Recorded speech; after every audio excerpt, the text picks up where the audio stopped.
The Scream franchise gave us the rules of horror films. Everyone knows them. For example, never say, I'll be right back, and then go off somewhere alone. Duh. Here's similar rules for a character to make it to a fantasy novel still breathing.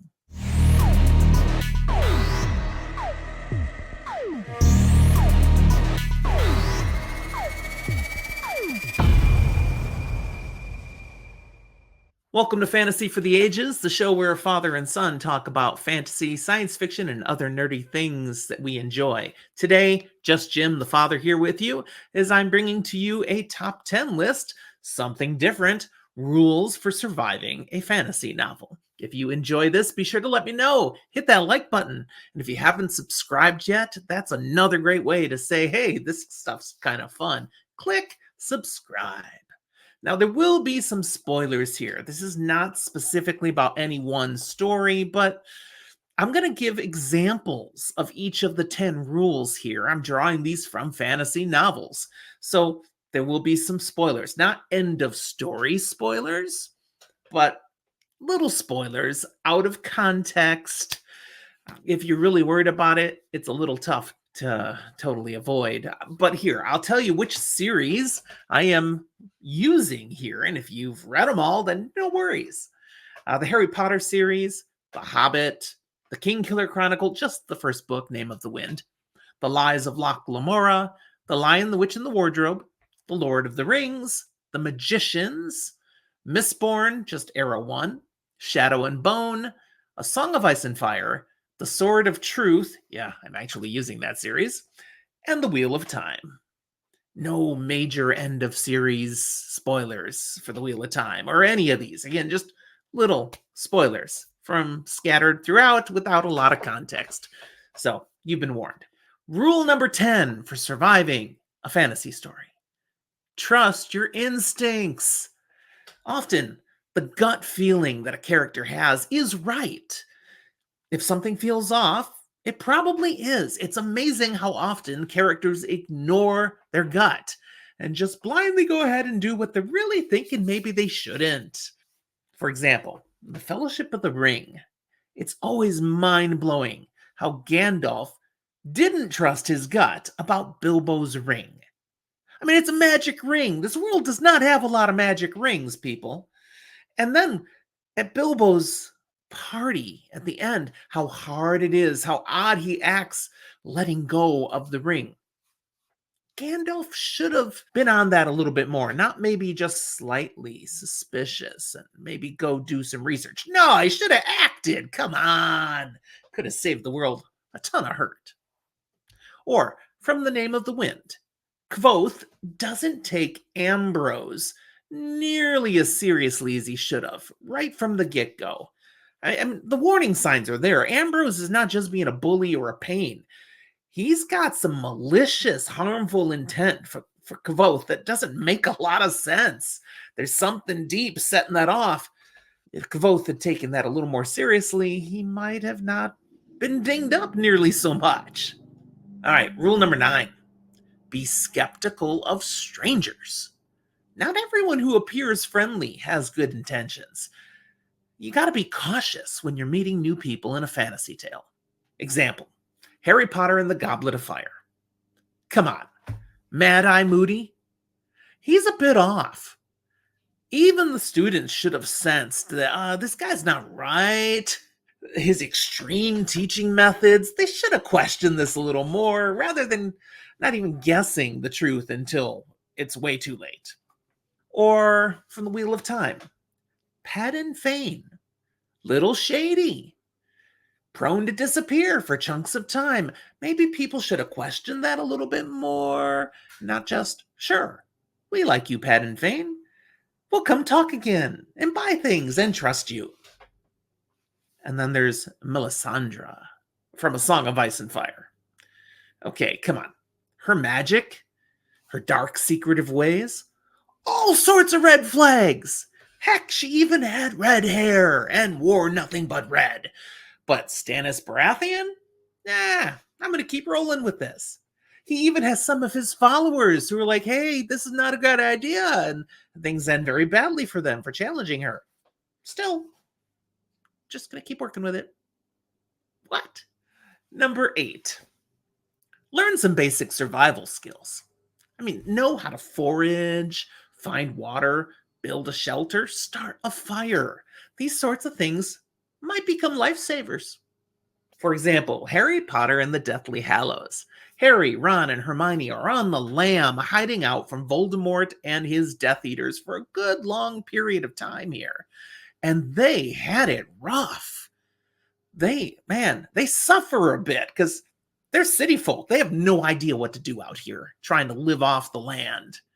Some survival skills would have come in handy. Or how about the Lord of the Rings?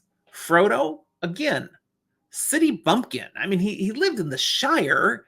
It's not exactly metropolis, yet he seems to have no skills at surviving out on his own. The journey was so much harder because he had to rely on others. And when he is left to try to navigate on his own, he gets lost, he gets captured. He is not self sufficient, he's extremely vulnerable. Survival skills. Okay, number 7. Rule 7 is keep a weapon handy. Whether it's a sword, a dagger, or a magical artifact, being armed can mean the difference between life and death in a fantasy novel. For example, in A Song of Ice and Fire, Ned Stark confronts Cersei Lannister, trusting that honor will keep him safe. Really, dude? That did not work out well. You definitely should have been better armed and protected. And then there's the Lies of Locke Lamora. Locke tends to find himself and his crew again and again in precarious and unexpected situations. Although by the nature of the schemes and heists they get involved with, I'm not sure unexpected really works. Having a concealed weapon around would definitely have been handy multiple times. Rule 6. Form alliances carefully. Choose your companions wisely, okay? True friends can provide crucial support, but false ones, they can lead you down the path to ruin. For example, in The Lion, the Witch, and the Wardrobe, Edmund makes good friends with the White Witch. Maybe should have sniffed that a little more. It stunk. And then there's, again, A Song of Ice and Fire, full of bad examples. Eddard Stark, he actually puts his trust in Littlefinger. Peter Baelish, yeah, that guy was trustworthy and reliable. Ned Stark had all sorts of BS meter going off, and yet he still chooses to rely on him. And that did not end well. And he's not the only one that makes that mistake with Littlefinger over the course of the series. Rule 5. Be wary of magic. Magic can be unpredictable and dangerous. You got to use it with caution. You got to respect its power. Let's go to A Song of Ice and Fire again. One of the classic examples is when Daenerys Targaryen makes a deal with a blood magic witch to do a spell to save her husband, Khal Drogo. That works horrifically. Everyone is like, no, this is bad. Don't do this. It's horrible. She's got love eye blinders on, and that was horrible.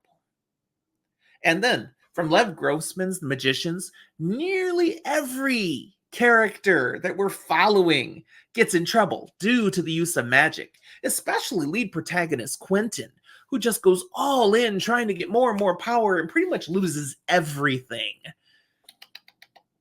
Number 4, know your quest.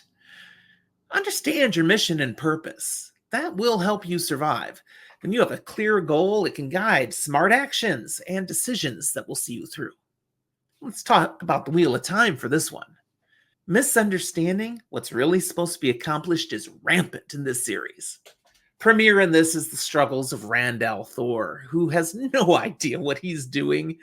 Even as he begins to gain some understanding, he often draws ridiculously inaccurate conclusions and heads off in directions that have devastating consequences, both for himself and for those around him.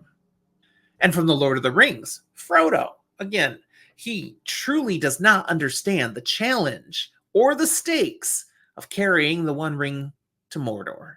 so that it can be destroyed. I mean, there he is in Rivendell. I'll carry the ring. It's like, dude, no, you do not want to do this. You can't do this. This is horrible. I mean, he's committed to getting it done, but he lacks any understanding of how the ring is going to try to use him to be a player in this story on its own. He has shifted off mission again and again, and he makes choices because of this ring that get him in some serious trouble. Ring wraiths, anyone? How about Gollum? Rule 3. This is like obvious. Stay alert. Constant vigilance is key in a fantasy novel. Danger can come from anywhere at any time. You always have to be aware of your surroundings.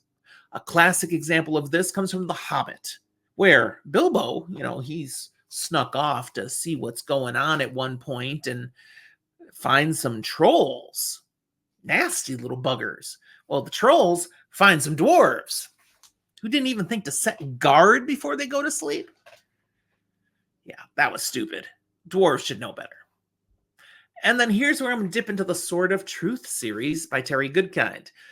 First book, Wizard's First Rule, has classic examples here where Richard Cypher does not understand the seriousness of the circumstances. I mean, the man knows woodcraft. He knows how to wander through the woods and be alert, and yet he's not doing it. Time and again, as he's traveling with Kaelin and Zed, he is not paying attention. And they stumble into dangerous experiences that were completely avoidable. Eventually, he even gets ambushed, captured, and horribly tortured because the dude couldn't pay attention. Yeah, remember the examples, people. Rule number 2. Keep your secrets close. Some knowledge is best kept to yourself. Being a blabbermouth is going to get you in trouble. Definitely leave you vulnerable to things that could have been avoided. Another great example here comes from A Song of Ice and Fire. The same scene I referenced earlier, when Ned Stark reveals his suspicions about Joffrey's parentage to Cersei Lannister. How in the world did he believe that was going to come out all right? In fact, it leads directly to his arrest and his death, as well as the death of a lot of people around him, and plunges the friggin' kingdom into civil war. Good move, Ned. Should have zipped it. Another example is from Shadow and Bone, where Alina fails to keep her powers a secret. She just has to use them, has to be out there in front of people, and that draws the attention of the Darkling and others who just want to use her abilities for their own purposes. She would have been way better off. Her life would have been better keeping on the down low. But the number one rule for surviving a fantasy novel, and all these rules kind of have application to real life too, if you think about it. This one is adapt to change. Be prepared to think on your feet and adapt to new challenges. Flexibility can help you survive those unexpected twists and turns. An example from A Song of Ice and Fire. This one is fantastic. Arya Stark. Her life goes down the drain when her dad made that bonehead move and everything starts to fall apart for the Stark family.